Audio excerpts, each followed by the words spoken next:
I can say with certainty that not one of the 100 members of the United States Senate approaches the work ahead of us this week with a sense of glee. The past American century has been defined in no small part by the manufacturing ingenuity, raw power, and limitless possibilities embodied by our automobile industry.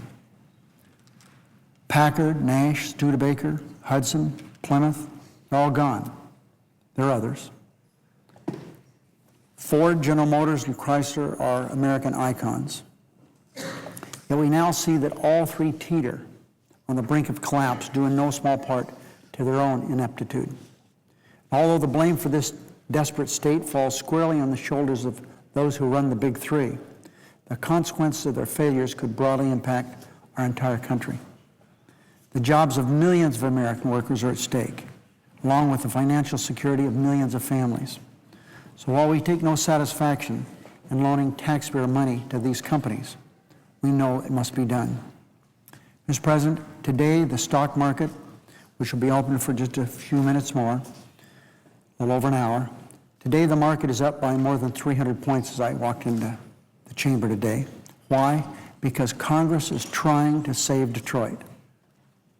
We must act not to reward the executives of the big three for their failures, but to invest in the millions of Americans who could face the consequences of their failures. But this is no blank check or blind hope. If the companies fail to develop a plan that will lead to long-term competitiveness and profitability, if they fail to stick to that plan, the loan can be recalled. That's what the intended law says. We require strong oversight, executive pay standards, and taxpayer protections such as warrants and prohibition on dividends to ensure that taxpayers stand to benefit if and when this plan succeeds. There's really no perfect answer, no good answer to this problem.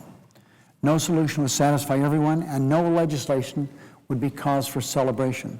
But if senators are willing to work together the next few days, we can pass legislation that represents good legislation, though not perfect, that will enable America's largest single manufacturing base to continue and in the immediate future bound forward once again to be the power of America's manufacturing sector.